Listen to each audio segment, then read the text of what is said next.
पण welcome to पीजीटेक academy.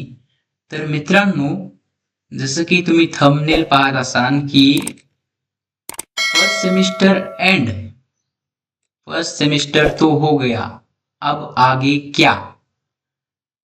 हा प्रश्न तुम्हा सर्वांच्या मनात नक्कीच आला असेल मित्रांनो. फर्स्ट सेमिस्टर तर झालं, पण आता सेकंड सेमिस्टरचं काय हे. तर सेकंड सेमिस्टर मध्ये कम्प्युटर इंजिनिअरिंग साठीचे आज आपल्याला ते सब्जेक्ट्स बघायचे आहेत जे की आपण शिकणार आहोत सेकंड सेमिस्टर साठी. ते कोणकोणते सब्जेक्ट कोणकोणते आहेत ते सुद्धा पाहणार आहोत. मार्किंग स्कीम पाहणार आहोत, कोण्या सब्जेक्टला किती मार्क दिले, आणि रिझल्ट मित्रांनो, तर रिझल्ट आपला जानेवारीच्या चौथ्या आठवड्यात, फोर्थ वीक मध्ये लागणार आहे. जानेवारीच्या चौथ्या आठवड्यात लागणार आहे आपला रिझल्ट. मग ते चौथ्या आठवड्यात कधी लागू शकतो, पण रिझल्ट तुमचा भर दुपारी लागेल, 1च्या दरम्यान हा तुमचा रिझल्ट लागून जाईल. चौथ्या आठवड्यात कधी सुद्धा लागू शकतो, ह्या चौथ्या आठवड्यात कधी सुद्धा लागू शकतो, जानेवारी महिन्यात. तर रिझल्ट बाबत तर तुम्हाला समजलं असेल. तर या व्हिडिओमध्ये आपण सब्जेक्ट्स कोणकोणते आहेत ते पाहणार आहोत आपल्या कम्प्युटर इंजिनिअरिंग साठी, CO2K साठी. आणि मित्रांनो, तुम्ही म्हणत असाल की आत्ताच तर फर्स्ट इयर झालं, तर आता लगेच सेकंड इयर का? तर हो मित्रांनो, असंच इथं डिप्लोमा मध्ये असंच असतंय मित्रांनो. फर्स्ट इयर संपलं नाही तर सेकंड इयर येऊन जाते, आणि सेकंड इयर संपलं नाही तर थर्ड इयर सुद्धा येऊन जाते मित्रांनो. प्रत्येक इयरला 2-2 सेमिस्टर राहतात मित्रांनो. तर फर्स्ट सेमिस्टर तुमचं फर्स्ट इयरचं संपलेलं आहे, आता सेकंड सेमिस्टर तुमचं फर्स्ट इयरचं असणार आहे. तर या सेकंड सेमिस्टरला आपल्याला खूप सारी तयारी करून घ्यायची मित्रांनो. तुमच्यासाठी हे सर्व नवीनच असेल सेमिस्टर पॅटर्न. आधी तुम्ही 10वीला असताना बहुतेक तुमच्यामधले 90% जण तर 10वीहूनच आले असतील. 10वीला असताना तुम्ही हे वर्षभराचे एक्झाम देत होतात, पूर्ण वर्षी जे काही शिकला ते एक्झाम देत होतात. पण इथं तसं नाही, इथं सेमिस्टर वाईज म्हणजे अख्ख्या 6 महिन्यात तुम्ही काय शिकलाव ते द्यायचेच. 2 वर्षातून 2दा तुम्हाला फायनल एक्झाम्स द्यायचे आहेत मित्रांनो. MSBTच्या फायनल एक्झाम्स तुम्हाला वर्षातून 2दा द्यायच्या आहेत. तर तुम्ही 10वी आता नेमकीच झाली, तुम्ही पहिल्यांदाच घराच्या बाहेर राहत असाल, ते सुद्धा नवीन तुमच्यासाठी जरा फर्स्ट सेमिस्टर हे चांगलं नसेल गेलं बहुतेक माझ्या हिशोबाने. तर कारण पहिल्यांदा तर सर्वांना सारखंच जात असते पहिलं सेमिस्टर, आणि सर्व ब्रँचेसला सेम सब्जेक्ट राहतात. पण सेकंड सेमिस्टर मध्ये असं नसतंय मित्रांनो. सेकंड सेमिस्टर मध्ये मेकॅनिकल वाल्यांना स्पेशल सब्जेक्ट, कम्प्युटर वाल्यांना स्पेशल सब्जेक्ट, आणि इलेक्ट्रॉनिक्स वाल्यांना, बाकीच्या ब्रँचेस वाल्यांना स्पेशल सब्जेक्ट राहतात. त्यांच्या ब्रँच नुसार सब्जेक्ट राहतात. M1 हे आपण फर्स्ट सेमिस्टर मध्ये शिकलो मित्रांनो. M1 हे फर्स्ट सेमिस्टर मध्ये आपण शिकलो M1. पण आता M2 हे आपल्याला सेकंड सेमिस्टर मध्ये शिकायचं आहे, M2. आणि हे सर्व ब्रँचेसला कॉमन आहे मित्रांनो. M2 अप्लाइड मॅथ, M2 ला अप्लाइड मॅथ म्हणतात. चला तर मित्रांनो, आपण आता कोणकोणते सब्जेक्ट आपल्याला शिकायचे आहेत या सेकंड सेमिस्टरला, तर ते पाहूया मित्रांनो. तर पहा इथं मित्रांनो, आपण आता हे सिलेबस अनालिसिस करूया सिलेबसचा.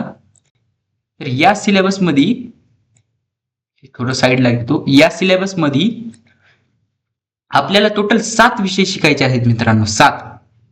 त्यातले हे 4 प्रॅक्टिकल आहेत आणि 3 थिअरी आहेत.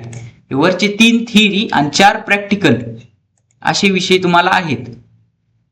अप्लाइड मॅथ म्हणजे M2, हे अप्लाइड मॅथ म्हणजे हे M2 झाला. हे बेसिक इलेक्ट्रॉनिक्स म्हणजे BEE झाला, BEE. हे अप्लाइड मॅथ म्हणजे ह्याचा फुल फॉर्म काय आहे, ॲब्रिव्हिएशन म्हणजे थोडक्यात शॉर्ट फॉर्म, ह्याचा शॉर्ट फॉर्म.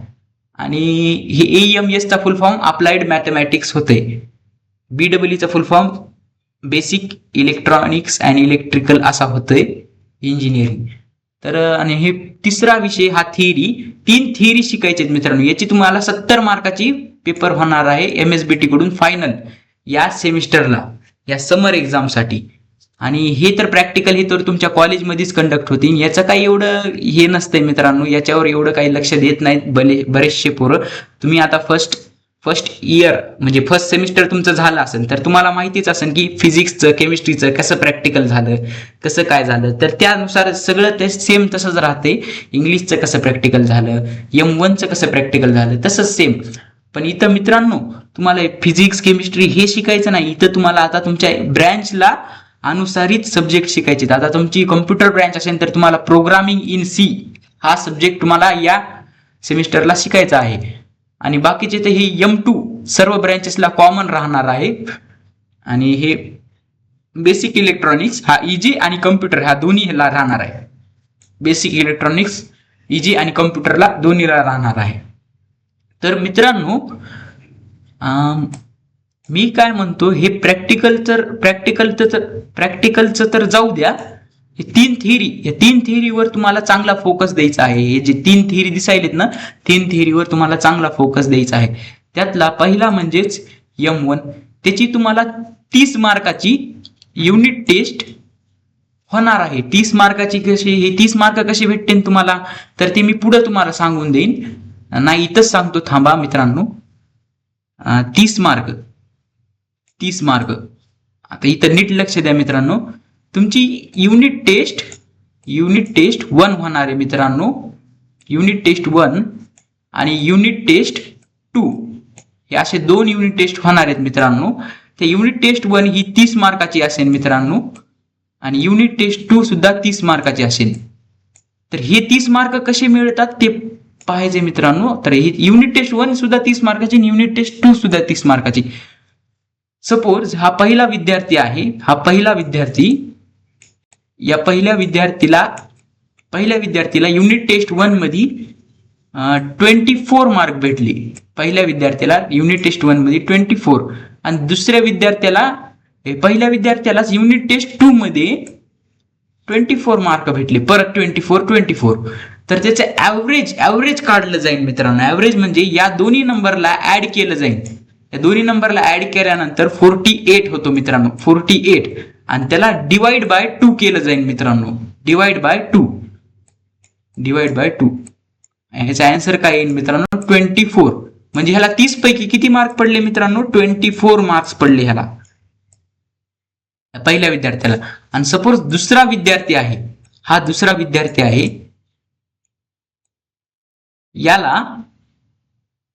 याला 30 पैकी 30 हा दुसरा विद्यार्थी आहे. याला 30 पैकी 30 पडली समजा मित्रांनो आणि दोन्ही ह्याच्यात 30 पैकी 30 पडली. याला दोन्ही ह्याच्यात 30 पैकी 30 पडली समजा. असं कोण हुशार त्याला दोन्ही ह्याच्यात 30 पैकी 30 पडली समजा. तर 30 डिवायडेड बाय 2 होईल मित्रांनो. 30 आणि 30 किती झाले मित्रांनो 60. ह्याचं टोटल होईल 60 डिवायडेड बाय 2 होईल. आणि ह्याला 30 मार्क 30 पैकी 30 मार्क पडून जातील. ह्या दुसऱ्या विद्यार्थ्याला 30 पैकी 30 मार्क पडून जातील. अशी तुमची युनिट टेस्ट होऊन जाईल मित्रांनो. आणि तुमची पासिंग कशी राहील मित्रांनो माहिती का. पासिंग तर पहिल्या विद्यार्थ्याला 24 मार्क पडले आणि दुसऱ्या विद्यार्थ्याला आपल्या 30 मार्क पडले. तर ज्याला 24 मार्क पडलेत आणि ज्याला 30 मार्क पडलेत त्या दोघांसाठी वेगवेगळी पासिंग राहील मित्रांनो. इथं 100 पैकी तुम्हाला 40 मार्क घ्यायचे टोटल. तर आता इथं 30 ह्या 30 पैकी तुम्ही घेतले समजा 30 मार्क. ह्या दुसऱ्या विद्यार्थ्याकडे बघू आधी आपण. ह्याने घेतले 30 मार्क. तर याला 70 पैकी फक्त 10 मार्क घ्यायचे मित्रांनो. कारण 30 + 10 40 होऊन जातात आणि तुमची 40 वर तर पासिंग आहे. इथं पहा 40 वर तर पासिंग आहे. ह्याला फक्त 10 मार्क घ्यायचे मित्रांनो. याला फक्त 10 मार्क घ्यायचे. कारण ह्याची पासिंग 30 + 10 40 अशी होऊन जाईल मित्रांनो. ही के स्कीम साठी आहे मित्रांनो. जर आधी तुमची आय स्कीम होती तिथं तसं नव्हतं मित्रांनो. इथं तुम्हाला कंपल्सरी 28 घेणंच पडत होते 70 पैकी. याला जर 70 पैकी आता 10 जरी पडली तरी हे पास होईल मित्रांनो. या विषयामध्ये तो ऑल क्लिअर होऊन जाईल. कारण की 40 ची पासिंग आहे ना, 30 + 10 40 झाले. आणि इथं पहा मित्रांनो, ह्याला 24च मार्क पडलेत ना, तर याला टोटल 16 मार्क घ्यावं लागतील. 70 पैकी याला 16 मार्क घ्यावं लागतील मित्रांनो.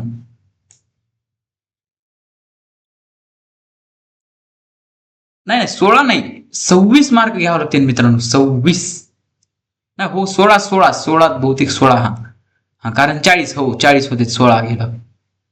आता 24 प्लस ही 6 + 4 10 0 1 कॅरी आणि 40 मार्क्स हे इक्वल टू 40 मार्क्स होते मित्रांनो. 70 पैकी तर त्याला कंपल्सरी 16 मार्क घेणं आहे, कारण की त्याला युनिट टेस्टला 24 पडलेत. आणि त्यांनी जर हे 16 मार्कापैकी एक जरी मार्क त्याला कमी पडला मित्रांनो, इथं तुम्हाला क्लिअर समजत नसेल, 16 मार्कापैकी तुम्हाला त्याला जर एक जरी मार्क कमी पडला मित्रांनो, तर त्याचा तो विषय बॅक लागेल मित्रांनो. त्याला 16 मार्क 70 पैकी घ्यायचे होते पासिंगसाठी. त्याला 24 मार्क आधीच पडलेले होते युनिट टेस्ट मध्ये. ऍडिशन केली ह्याची तर हे इक्वल टू 40. 100 पैकी आपल्याला 40 पाहिजेत. 100 पैकी आपल्याला, ह्याला 30 पैकी 24 मार्क पडलेत ना, ह्याला 100 पैकी 40 पाहिजे. तर 40 ह्याला 16 मार्क घ्यावंच लागते 70 पैकी. 70 पैकी जर 16 पेक्षा कमी मार्क पडले तर याचा हा विषय बॅक लागून जाईल मित्रांनो. बॅकलॉग लागून जाईल त्याला. ते पुढच्या सेमिस्टरला तो विषय ऑल क्लिअर काढावा लागेल मित्रांनो. याची नोंद घ्यावी. त्यामुळं बॅकलॉग तर लागणार नाही असा अभ्यास करून जा सर्व विद्यार्थ्यांनी. खूप साऱ्या जणांचा M2 हा विषय बॅकलॉग लागतो. M2 कारण ते फॉर्म्युलेज लर्न करत नाहीत. फॉर्म्युले पाठ करावं लागतात, गणित सोडवावं लागतात, चांगला अभ्यास करावा लागतो. प्रत्येक गणित हे 2दा ते 3दा सॉल्व्ह करून झालं पाहिजे प्रत्येक स्टेप नुसार. तसंच जर तुम्ही ह्यात चांगले मार्क घेतले, कमीत कमी मी सांगतो, जे कम्प्युटरचे विद्यार्थी त्यांच्यासाठी स्पेशली सांगतो, प्रोग्रामिंग इन सी या थिअरी विषयाकडे तुम्ही लक्ष द्या. कारण तुम्हाला कंपनीत हेच विचारणार आहेत, प्रोग्रामिंगच विचारणार आहेत, ना की तुम्हाला M1 M2 हे विचारणार आहेत, ना की हे बेसिक इलेक्ट्रॉनिक्स BEE असे सब्जेक्ट्स विचारणार आहेत. M1 M2 फिजिक्स केमिस्ट्री असं काही विचारणार नाही. यामध्ये तुम्ही पासिंगचा अभ्यास जरी केला तरी तुम्हाला चालतंय, पण यामध्ये मला 70 पैकी 70 मार्क आणि 30 पैकी 30 मार्क युनिट टेस्टला तर मी कदापि साईन करून घेणार नाही. कारण 30 पैकी 30 मार्क हे युनिट टेस्टला आलेच पाहिजेत. कारण तुमच्या कॉलेजमधूनच हा पेपर सेट होऊन येतो आणि तुम्हाला माहिती असते शिक्षकांनी कोणते प्रश्नावर जास्ती भर दिलाय त्यावर तुम्ही भर द्यायचा. आणि ते 30 पैकी 30 मार्क हे तुम्हाला मिळालेच पाहिजेत. हे सी लँग्वेज मध्ये 70 पैकी कमीत कमी तुम्हाला 65च्या पुढं 65च्या पुढं असे तुम्हाला मार्क्स पडलेच पाहिजेत मित्रांनो. मग असे टोटल 95 मार्क्स तुम्हाला 100 पैकी मला सी लँग्वेज मध्ये पाहिजेत. 95 मार्क्स 100 पैकी. बाकीचे हे प्रॅक्टिकल हे ते तर तुमचे शिक्षक देऊनच जातील. हे 95 मार्क्स तुम्हाला पाडायचे असतील तर तुम्ही म्हणता सर आम्ही कुठून अभ्यास करावं काय, तर आपली पीजीटेक अकॅडमी आहे मित्रांनो. ही पीजीटेक अकॅडमी आपण आता ह्या चॅनलवरती क्लासेस घेत आहोत. प्रोग्रामिंग इन सी चे क्लासेस आपण या चॅनल वरती घेत आहोत, पीजीटेक अकॅडमी. तर युट्यूबला सर्च करा PG Tech academy C language course. तर तुम्हाला युनिट वाईज सिलेबस वाईज तुम्हाला लेक्चर्स प्रोग्राम सहित तुम्हाला तिथं सांगितलेले आहेत. मी प्रत्येक program line to line explain केला आहे. सिरियल वाईज लेक्चर पहा मित्रांनो, लेक्चर 1 लेक्चर 2 असं तिथं टाकलेलं आहे. मी स्वतः बनविलेले आहेत. तुम्ही म्हणता सर तुम्ही कोण, आम्हाला तर तुमचं नाव सुद्धा माहित नाही, तुमचा चेहरा सुद्धा माहित नाही. मित्रांनो चेहऱ्याहून काय करायचे तुम्हाला नॉलेज भेटलं फ्री मध्ये. आपण हा नॉलेज दिला आहे तर तुम्हाला नॉलेज भेटलं. नॉलेजशी मतलब आहे मित्रांनो. कोण कसा काय ते त्याच्याशी काही घेणं देणं नसते मित्रांनो. तुम्हाला 95% या सेमिस्टरला कसे मिळतील त्याच्यावर लक्ष द्या मित्रांनो. तुम्ही 95+ मार्क तुम्हाला पडून जातील या सेमिस्टरला या प्रोग्रामिंग लँग्वेज सी मध्ये. जर तुम्ही चांगला अभ्यास केला तर आमच्या अकॅडमीला फॉलो करून. सेम तसंच इथं सुद्धा 30 mark unit test 2 unit test होणार, ऍव्हरेज कॅल्क्युलेट केलं जाणार. इथं सुद्धा 2 युनिट टेस्ट होणार, ॲव्हरेज कॅल्क्युलेट केलं जाणार. फायनल मार्काचा थिअरी पेपर होणार 70 मार्काचा. इथं पहा मित्रांनो, हे स्टार आणि हॅश दिसत आहे का, हे BEE ला स्टार आणि हॅश म्हणजे याचा मतलब काय, इथं पहा खाली स्टार आणि हॅशचा मतलब ऑनलाईन एक्झामिनेशन. म्हणजे जसं की तुमचं फिजिक्स आणि केमिस्ट्रीचं ऑनलाईन कसं झालं, तसंच याचं सुद्धा ऑनलाईन एक्झामिनेशन होणार आहे मित्रांनो. फिजिक्स आणि केमिस्ट्रीचा पेपर जसा तुम्ही ऑनलाईन दिला, तसंच BEE या सब्जेक्टचा तुम्हाला ऑनलाईन पेपर होणार आहे, ऑनलाईन. तर याच्यावरही लक्ष द्या मित्रांनो. यात कमीत कमी तुमचे 40 क्वेश्चन बरोबर आले तर 40 मार्क, एका मार्काला 1 क्वेश्चन राहतो. जसं फिजिक्सचा तसंच आहे, नेगेटिव्ह मार्किंग इथं नसते मित्रांनो. लक्षात घ्या, नेगेटिव्ह मार्किंग इथं नसते. जर तुमचा बरोबर आला तर 1 मार्क, नाही आला तर त्या 0 मार्क असे तुम्हाला भेटून जातील मित्रांनो. कमीत कमी 40 ह्याच्यातही घेणं आहे 100 पैकी. जर तुम्ही 30 पैकी 30 घेतले तर 70 पैकी तुम्हाला 10च मार्क घ्यायचे मित्रांनो, हे लक्षात घ्या. युनिट टेस्टला चांगला अभ्यास करा, माझं म्हणणं आहे. तर मग तुम्ही ऑल क्लिअर हमखास निघता मित्रांनो. इथं 70 पैकी तुम्हाला 65 मार्क घ्यायचे, हे कंपल्सरी मित्रांनो. कंपल्सरी म्हणजेच घ्या म्हणायलो की असं माझं म्हणणं आहे मित्रांनो. कारण की तुम्ही जर आपली अकॅडमीला फॉलो केलं, नोट्स वाचल्या, पाठांतर केलं, तर मग तुम्ही हे 65 मार्क हे तुमच्यासाठी काहीच नाहीत मित्रांनो. तुम्ही ह्याच्यापेक्षा जास्त मार्क तुम्ही घेऊ शकतात. त्यामुळे आपल्या अकॅडमीला सबस्क्राईब करा, जेणेकरून तुम्हाला वरचेवर व्हिडिओज येत जातील, त्यांचे नोटिफिकेशन्स येत जातील. पुन्हा मित्रांनो इथं पहा, इथं प्रॅक्टिकल होणार आहे. प्रॅक्टिकल हे 50 मार्काचं प्रॅक्टिकल होणार आहे. त्यापैकी तुम्हाला 20 मार्क हे घ्यावं लागते. ह्याचं प्रॅक्टिकल नाही, मॅथचं प्रॅक्टिकल नसतंय मित्रांनो. मॅथचं कोणी प्रॅक्टिकल ठेवलं होतं. 20 मार्क तुम्हाला घ्यावं लागतात आणि ते तुमच्या कॉलेजच्या शिक्षकाच्या हातात आहेत. हे कॉलेजच्या शिक्षक ऍट द रेट म्हणजे हे इंटरनल असेसमेंट म्हणजेच कॉलेजचे शिक्षक हे तुमचे 50 मार्काचा पेपर घेणार आहे. इथं पहा मित्रांनो, हे हॅशटॅग लावलेला आहे प्रोग्रामिंग इन सी ला, म्हणजेच याचं एक्सटर्नल होणार आहे. एक्सटर्नल म्हणजेच बाहेरच्या कॉलेजचा शिक्षक येऊन तुम्हाला प्रश्न विचारणारे सी लँग्वेज वरती, तुम्हाला म्हणणारे हा प्रोग्राम लिहा, ऍडिशनचा प्रोग्राम लिहा, मल्टिप्लिकेशनचा प्रोग्राम लिहा असं म्हणणारे. तो त्या टायमाला तुम्ही तिथं समोर त्यांच्या समोर बसून प्रोग्राम लिहायचा आहे मित्रांनो. तर ती प्रोग्राम्स कसे लिहायचे ते सुद्धा line to line, basic to basic सांगणार आहेत आपण आपल्या अकॅडमीच्या कोर्समध्ये. जाऊन प्लेलिस्ट नक्की चेक करा मित्रांनो, आपल्या पीजीटेक अकॅडमीची प्लेलिस्ट प्रोग्रामिंग इन सीची, त्यात तुम्हाला सर्व दिलं जाईल. आणि सेल्फ लर्निंग असेसमेंट हे मित्रांनो, सेल्फ लर्निंग असेसमेंट म्हणजे हे तुमच्या कॉलेजच्या शिक्षकाच्याच हातात, 50 मार्क हातात आहे तुमच्या. इथं 25 मार्क हे तुम्हाला कमीत कमी ह्या 25 पैकी 23 मार्क तुम्हाला कॉलेजचे शिक्षक हे हमखास देतात. कोणताही कॉलेजचा शिक्षक यापेक्षा कमी मार्क तुम्हाला देऊ शकत नाही. आणि यामध्ये 45 मार्क्सच्या कमी कोणताही शिक्षक तुम्हाला देणार नाही. त्यामुळे प्रॅक्टिकल मार्काचे तुम्ही यांची काही टेन्शन घेऊ नका, या एक्सटर्नलचा जरा टेन्शन घ्या फक्त. कारण की तो मास्तर जरा खूप आगाव असला तर कसलेही प्रश्न विचारतो आणि त्यानं आपल्याला मार्क कमी टाकून देतो तो. पण त्याही काही गरज नाही, म्हणजे यामध्ये तो 45 प्लसच टाकून देईन तुम्हाला. जर चांगलं केलं तर 49 असेही सुद्धा टाकू देईन, असे मार्क 47 असे वर्ग मार्क टाकून देईन. टोटल हे 100 मार्काचे 30 प्लस 70 100 मार्काचा मॅथ M2 आणि हा 250 मार्काचा BEE ऑनलाईन एक्झाम. आणि हा 225 हे 225 one of the high weightage म्हणून प्रोग्रामिंग इन सी ला सुद्धा one of the high weightage दिलेला आहे. त्यांनी 225 मार्क दिलेले आहेत प्रोग्रामिंग इन सी ला. तर मित्रांनो यावर सुद्धा लक्ष द्या. प्रोग्रामिंग इन सी 225 पैकी तुम्हाला 200 मार्क तरी 220 तरी मार्क घेणंच आहे या सगळ्या ह्याच्यात. प्रॅक्टिकल हे 30 मार्क्स 70 मार्क हे सगळे धरून तुम्हाला घेणंच आहेत मित्रांनो. होप की तुम्हाला समजलं असेल यात काय काय करायचे, कसं करायचे. प्रोग्रामिंग आहे, दुसरं काय नाही. आपल्या कोर्सवर चेक करा तुम्ही, तुम्हाला भेटून जाईल. आणि या सेमिस्टरला आपण हे 2 विषय घेणार नाही आहोत मित्रांनो, कारण का आपण कम्प्युटर इंजिनिअरिंगचेच फक्त विषय घेतो. हे अप्लाइड मॅथ, हे बेसिक इलेक्ट्रॉनिक्स तुम्ही हे या सेमिस्टरला आपण घेणार नाहीत. बघू भविष्यात जर आपण ह्या विषय घेतले सुरू केले तर आपण हे विषय घेऊ. पण आता जर या सेमिस्टरला तर आपण हे विषय घेणार नाहीत. या सेमिस्टरला तर प्रोग्रामिंग इन सी हा विषय घेणार आहे. आता इथं पहा प्रॅक्टिकल मध्ये लिनक्स, बेसिक लिनक्स हा एक ऑपरेटिंग सिस्टीम आहे मित्रांनो, तो शिकायचा आहे तुम्हाला. BLP असा त्याचा फुल फॉर्म आहे, शॉर्ट फॉर्म आहे. तर हे 25 मार्काचं त्याचं प्रॅक्टिकल होणार आहे. तो बी तुमच्या कॉलेजचा शिक्षक घेणार आहे मित्रांनो. त्याची एवढं काही त्याच्यावर लक्ष द्यायची गरज नाही, कारण कॉलेजचे शिक्षक प्रॅक्टिकल कसे घेतात हे तुम्हाला सुद्धा माहिती, मला सुद्धा माहिती.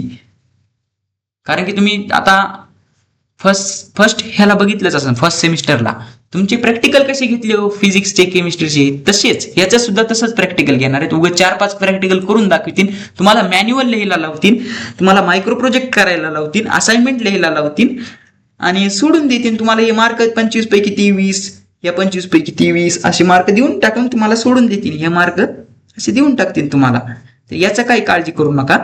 प्रोफेशनल कम्युनिकेशन हे सुद्धा प्रॅक्टिकल आहे मित्रांनो. म्हणजे तुम्हाला समोर येऊन एखादं भाषण द्यायला लावतील किंवा एखाद्या टॉपिकवर बोलायला लावतील. हे प्रोफेशनल कम्युनिकेशन, याचे सुद्धा 25-25, यात सुद्धा मार्क देतात 23-23. याचं सुद्धा काही टेन्शन नाही. सोशल अँड लाईफ स्किल हा मित्रांनो तुम्हाला फर्स्ट सेमिस्टरला एक सब्जेक्ट होता, योगा नावाचा सब्जेक्ट होता. आता योगा नावाचा सब्जेक्ट हे MSBTने कामून दिलाय हे तर काय मला माहित नाही. योगा कुठं करणार आहेत लेकर. तर असाच हा सब्जेक्ट आहे. योगा नावाचा सब्जेक्ट कसा बिनकामी होता तसाच हा सुद्धा बिनकामीच आहे असं समजून जा. यामध्ये तुम्हाला 50 मार्क तुम्हाला देऊन टाकतील. ती कमीत कमी 47 तर 43-47 तर मार्क देऊन टाकतील. ह्याचे मार्क तुम्हाला कशावर असतात माहिती का मित्रांनो? ह्या प्रॅक्टिकल वरती जे टीचर आहेत त्यांनी मार्क तुम्हाला कशावर बघून देतील माहिती का? युनिट टेस्ट मध्ये जर तुम्ही सगळ्यामध्ये 30-30 मार्क घेतले तर इथं 47, 50 पैकी, इथं 25 पैकी 24 असे मार्क देऊन टाकतात. कारण की हे तुमचे युनिट टेस्टचे मार्क, मेन म्हणजे युनिट टेस्टचे मार्क बघत आहेत. युनिट टेस्टचे मार्क प्रत्येक शिक्षक हा बघत राहतो आणि त्यानुसार तुम्हाला प्रॅक्टिकलचे मार्क देऊन टाकतो. त्यामुळे युनिट टेस्टला चांगला स्कोर केल्यानंतर प्रॅक्टिकलला बघायचं काम नाही. WPD HTML web page design. Web page design मध्ये आपल्याला HTML प्रोग्रामिंग लँग्वेज शिकायची आहे. HTML ही खूप महत्वाची प्रोग्रामिंग लँग्वेज आहे, ती शिकायची आहे. तर वेब पेज डिझाईनचे ही आपण व्हिडिओज टाकू दा, पण आत्ताच नाही, शेवटला तुम्हाला वेब पेज डिझाईनचे व्हिडिओ येऊन जातील प्रॅक्टिकलचे. आपण प्रॅक्टिकल करून दाखवू एक कसं राहते, काय राहते. तर HTML चे सुद्धा व्हिडिओ मी टाकून देतो प्रॅक्टिकलचे. तुमचे 25 का 12 असे प्रॅक्टिकल राहतात, किती तर प्रॅक्टिकल राहतात, त्याचे प्रॅक्टिकलचे व्हिडिओ मी टाकून देईन. तर काही काळजी करू नका, फक्त HTML समजून घेण्यासाठी बरं का. बाकी मॅन्युअल हे लिहिला तर तुम्ही गुगलचा हेल्प घेऊ शकता, ChatGPTचा हेल्प घेऊ शकता. हो की तुम्हाला मित्रांनो समजलं असेल. तुम्ही म्हणत असाल एवढं सगळं HTML आणि प्रोग्रामिंग इन C आपल्याला कुठं शिकाय भेटन, तर मित्रांनो हे तुम्हाला PGTech अकॅडमीवर शिकायला भेटन मित्रांनो. PGTech अकॅडमीवर तुम्हाला हे शिकायला भेटन मित्रांनो. आपण नोट्स प्रोव्हाइड करतो, आपण प्रिव्हियस इयरचे क्वेश्चन्स प्रोव्हाइड करतो, बेस्ट टीचिंग देतो, आपण IMP क्वेश्चन सुद्धा प्रोव्हाइड करतो आपण. तुम्ही विश्वास ठेवा मित्रांनो, कारण विश्वासावरच जग चालत असते मित्रांनो. CO2K या MSBTच्या diploma in first year subject घेणार आहोत आपण. कोणता? प्रोग्रामिंग इन C आणि HTML सुद्धा घेणार आहोत. हायपर टेक्स्ट मार्कअप लँग्वेज HTMLचा फुल फॉर्म. इथे युट्यूबवर आपण फ्री टीचिंग देतो मित्रांनो. युट्यूबवर फ्री टीचिंग तुम्हाला मार्केटमध्ये कमीत कमी एका सब्जेक्टला 2000 तरी घेत असतील मार्केटमध्ये, पण आपली ही PGTech अकॅडमी ही फ्री टीचिंग देते मित्रांनो. PGTech अकॅडमी हा आपल्या अकॅडमीचा लोगो, ही फ्री मध्ये टीचिंग देते मित्रांनो. तरी तुम्ही PGTech अकॅडमी या अकॅडमीला सबस्क्राईब करा, लाईक करा, जेणेकरून तुम्हाला भविष्यात व्हिडिओज येऊन जातील. माझा स्वतःच्या अनुभवानुसार सांगतो मित्रांनो, मी ही PGTech अकॅडमी मध्ये सर्व फ्री मध्ये देणारे कोर्स तुम्हाला याचा एकही रुपये न घेता फ्री मध्ये तुम्हाला कोर्स मी प्रोव्हाइड करणार आहे. प्रोग्रामिंग इन C चे आणि HTML चे हा फ्री मध्ये कोर्स तुम्हाला असणार आहे. तर मित्रांनो, असे C चे व्हिडिओ येण्यासाठी मग तुम्हाला आपल्या चॅनलला लाईक करा, सबस्क्राईब करा आणि बेल आयकॉनला क्लिक करा. होप की तुम्हाला समजलं असेल. सो बाय बाय मित्रांनो.